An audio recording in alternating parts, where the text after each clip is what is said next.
नमस्कार, स्वागत देख रहे हैं आज तक। आपके साथ हूं मैं नेहा बाथम। महाराष्ट्र और हरियाणा में चुनाव बीत गया है। जनता ने अपना फैसला सुना दिया है। मतगणना रविवार को होने वाली है, लेकिन एग्जिट पोल के नतीजों ने बीजेपी खेमे में खुशी की लहर दौड़ा दी है। इंडिया टुडे सिसेरो का सर्वे कहता है कि मोदी की लहर कांग्रेस पर कहर बनकर टूटी है।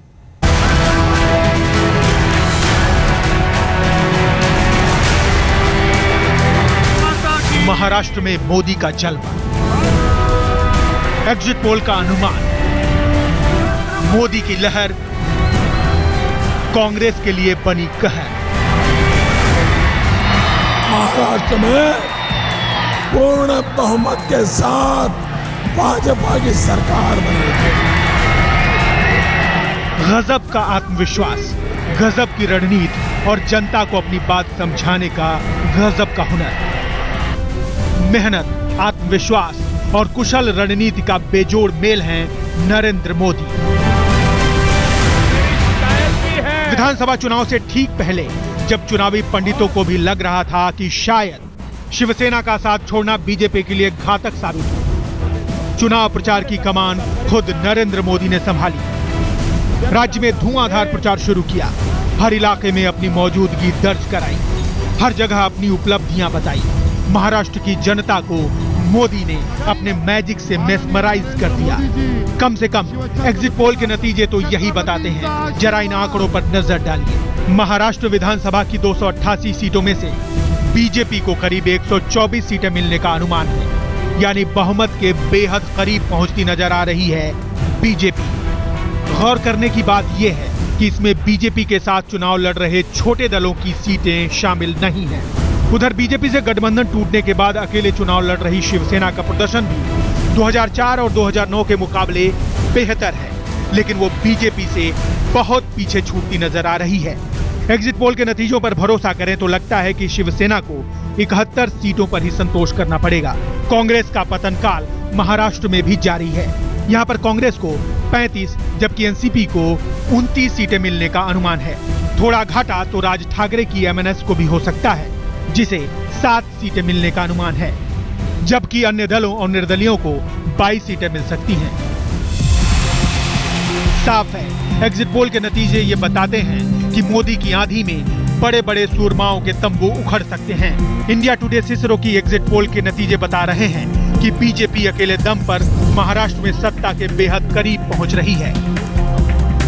तो देश में कई और सर्वे एजेंसियों का अनुमान है कि बीजेपी अकेले दम पर सत्ता में पहुंच सकती है। न्यूज 24 टुडे चाणक्य के मुताबिक बीजेपी को महाराष्ट्र में स्पष्ट बहुमत मिल रहा है। उसके मुताबिक बीजेपी के खाते में 151 सीटें आ सकती हैं, जबकि शिवसेना को 71 सीटों से ही संतोष करना पड़ सकता है। कांग्रेस के हिस्से में 27 सीटें आ सकती हैं, जबकि एनसीपी को महज 28 सीटों से ही संतोष करना पड़ सकता है।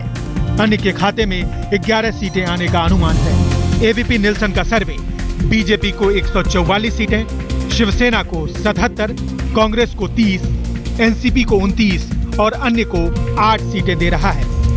जाहिर है, एग्जिट पोल के नतीजों से बीजेपी खासी उत्साहित है। उसके नेता नमो नाम की माला जप रहे हैं। उनका कहना है कि ये सब मोदी के जादू का असर है। इस पूरे चुनाव में बैठकर जिस तरह से मेहनत की 18 घंटे हमने उनको बैठे देखा है महाराष्ट्र में, हरियाणा में, वो टास्क देते हैं और उसको पूरा करवाते हैं, तो संगठन मजबूत हो रहा है। बिना संगठन मजबूत होते हुए ये एग्जिट पोल के नतीजे नहीं हो सकते। एग्जिट पोल के नतीजों पर नजर डालें तो कमोबेश महाराष्ट्र जैसी सफलता बीजेपी को हरियाणा में भी मिलती दिख रही है। न्यूज 24 टुडे चाणक्य के मुताबिक हरियाणा में बीजेपी को 52 सीटें मिलने का अनुमान है। अगर ऐसा हुआ तो बीजेपी अपने दम पर सरकार बनाएगी।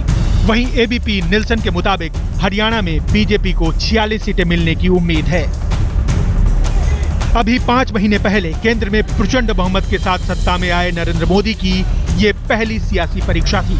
जिस तरह से एग्जिट पोल के नतीजे मिल रहे हैं, उससे लगता है कि ये बाजी भी मोदी ने जोरदार ढंग से जीत ली है। सियासत के समीकरण में जीत ही सबसे बड़ा सर्टिफिकेट होता है। नेता वही जो आगे बढ़कर नेतृत्व करे, नेता वही जो निर्णय ले, नेता वही जो निर्णय को सही साबित करके दिखाए और नेता वही जो जीत दिलाए। जाहिर है अगर एग्जिट पोल सही साबित होते हैं तो इस जीत के साथ ही नरेंद्र मोदी का सियासी कद और बड़ा होने वाला है। शायद बीजेपी के भीतर और बाहर नरेंद्र मोदी बहुत बड़ी लकीर खींचने जा रहे हैं। आज तक ब्यूरो। एग्जिट पोल के नतीजों पर यकीन करें तो बीजेपी की ये जीत जोरदार होगी, या यूं कह लीजिए कि मोदी की ये जीत धमाकेदार होगी। ये मोदी का ही दम था कि बीजेपी ने चुनाव से ठीक पहले शिवसेना से गठबंधन तोड़ लिया, अकेले चुनाव में जाने का फैसला किया और अब ये फैसला सही साबित होता दिख रहा है। टीवी के स्क्रीन पर तो कौन बनेगा करोड़पति इसका खेल चलता है, लेकिन हरियाणा सरकार में सारे मंत्री इस बात का खेल खेल रहे हैं कि कौन बनेगा अरबोपति। लोगों की नब्ज पकड़ना कोई मोदी से सीखे। जनता का दिल किस तरह से जीतना है, कौन सी बात किस तरीके से लोगों के बीच रखनी है, इस हुनर में माहिर है नरेंद्र मोदी। महाराष्ट्र में प्रचार के दौरान नरेंद्र मोदी का एजेंडा पूरी तरह से साफ था। उनके निशाने पर एनसीपी और कांग्रेस थी। पूरे प्रचार के दौरान उन्होंने पानी पी पी कर दोनों पार्टियों को कोसा। घोटाले से बड़ा घोटाला, फिर उससे बड़ा घोटाला, फिर उससे बड़ा घोटाला, फिर घोटाले में भी घोटाला। ये घोटालों की सरकारें चल रही है। महाराष्ट्र में मोदी ने प्रचार की कमान संभालने के साथ ही लोगों को समझाना शुरू किया कि अगर महाराष्ट्र में अच्छे दिन लाने हैं तो बीजेपी को जिताना होगा। उन्होंने बड़े ही प्रभावशाली तरीके से अपने विरोधियों की बखिया उधेड़नी शुरू की। ये परिवारवाद में से महाराष्ट्र को मुक्त कराओ, ये भाई भतीजावाद में से मुक्त कराओ। आजकल जो कल तक सत्ता में साथ में थे, आज आमने सामने हो गए। चोर मौसेरे का खेल अब एक दूसरे को गाली दे रहे हैं। अमेरिका की यात्रा से लौटने के बाद मोदी मिशन महाराष्ट्र और हरियाणा पर जुट गए थे।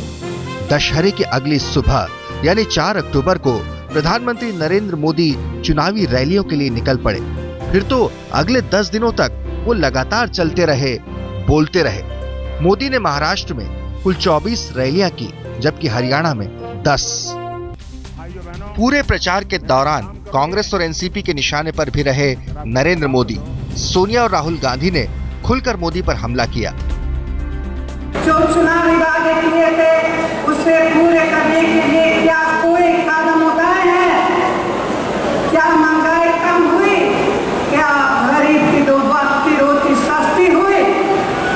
क्या युवाओं को कोई रोजगार मिला? चीन की सेना अंदर घुस पड़ी और यहां झूला झूला जा रहा था मोदी साहब के साथ चीन के राष्ट्रपति का। चुनाव के समय कहते हैं भैया मैं चीन को देख लूंगा। फायरिंग चल रही है बॉर्डर पे, हमारे लोग मारे जा रहे हैं। 6 दिन के लिए एक शब्द नहीं निकला और फिर कहते हैं भैया जल्दी ठीक हो जाएगा। कहना बहुत आसान होता है, महंगाई कम कर देंगे। महंगाई कम हुई?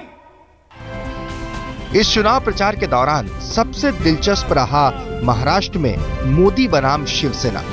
25 साल का साथ छूटने के बाद शिवसेना के लिए सवाल करो या मरो का हो गया था। उसकी ओर से बीजेपी और मोदी पर जमकर वार किया गया। बीजेपी को धोखेबाज बताया गया, पीठ में छुरा घोंपने वाला कहा गया, दोस्ती में दगा देने का आरोप लगाया गया। तय ऐसे हुआ था, हमारे जो मित्र पक्ष थे उस वक्त, मैं 9 जगह छोड़ूंगा, वो 9 जगह छोड़ेंगे और फिर 50-50। और वो 50 भी जो वो चाहेंगे वो, मतलब जिसकी विनिंग चांसेस ज्यादा है ऐसी सीटें। इसका अर्थ ये हो गया कि आप साथ में रहना है तो कुत्ते की तरह रहो, नहीं तो जाओ। बीजेपी पे वार इसके लिए कर रहे हैं क्योंकि हमें दुख हुआ है, दर्द हुआ है कि जिसको हमने मित्र समझा, भाई समझा 25 साल के लिए, उन्होंने पीछे से वार किया। शिवसेना का हमला पूरे प्रचार के दौरान जारी रहा, लेकिन लगता है महाराष्ट्र में मोदी ने अपनी चाल तय कर रखी थी। शायद उन्होंने तय कर रखा था कि महाराष्ट्र की सियासत में दूरी किससे बनानी है और दुश्मनी किससे निभानी है। उन्होंने प्रचार के दौरान साफ कर दिया था कि वो शिवसेना पर हमला नहीं बोलेंगे। मैंने तय किया है कि बाला साहब की गैर मौजूदगी का ये पहला चुनाव है, महाराष्ट्र का पहला चुनाव है, और इसलिए मैं बाला साहब के प्रति अपनी श्रद्धा और आदर को व्यक्त करने के लिए शिवसेना के खिलाफ एक शब्द भी नहीं बोलूंगा। चुनाव बीत चुका है, जनता ने होने वाले नए जनार्दन को लेकर फैसला सुना दिया है और एग्जिट पोल के नतीजों पर यकीन करें तो ये साफ हो चुका है कि मोदी अपने विरोधियों से बहुत आगे निकल चुके हैं। आज तक ब्यूरो। दोनों राज्यों में मोदी की लहर है तो ये लहर कांग्रेस के लिए कहर भी साबित हुई है। लोकसभा चुनाव में करारी शिकस्त खाने के बाद कांग्रेस अपने सबसे बुरे दौर से गुजर रही है।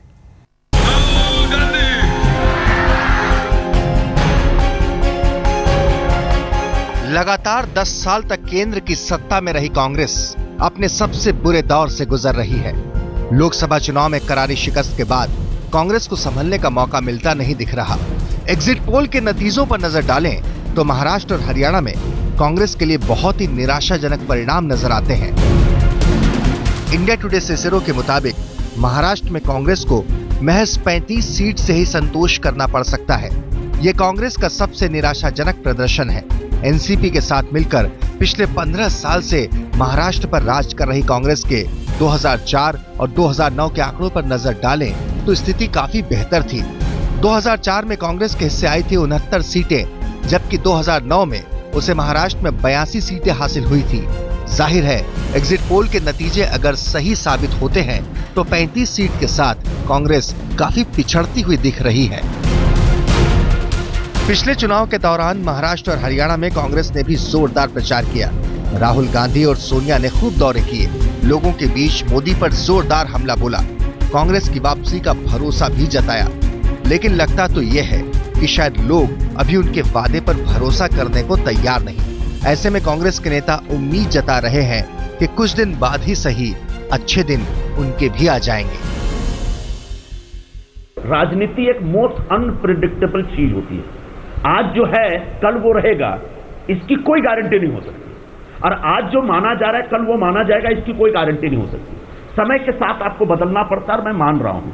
आज मोदी का जमाना है, मोदी की बातें लोग सुन रहे हैं, लेकिन आगे भी सुनेंगे इस बात की कोई गारंटी नहीं है। आज हमारी बात लोगों ने नहीं सुनी है, कल वो नहीं सुनेंगे, इस बात की भी कोई गारंटी नहीं। खैर, उम्मीद पर दुनिया कायम है, लेकिन लोकसभा चुनाव के बाद लगातार कांग्रेस को झटके पर झटके लग रहे हैं। केंद्र की सत्ता से बाहर होने के बाद अगर एग्जिट पोल सही होते हैं तो कांग्रेस के दो मजबूत किले ढहने वाले हैं। महाराष्ट्र और हरियाणा से पहले आंध्र की सत्ता भी कांग्रेस के हाथ से जाती रही थी। अब देखा जाए तो कर्नाटक के अलावा कोई बड़ा राज्य कांग्रेस के हाथ में नहीं है। आज तक ब्यूरो। अभी के लिए बस इतना ही। देश और दुनिया की तमाम खबरों के लिए बने रहिए हमारे साथ, देखते रहिए आज तक।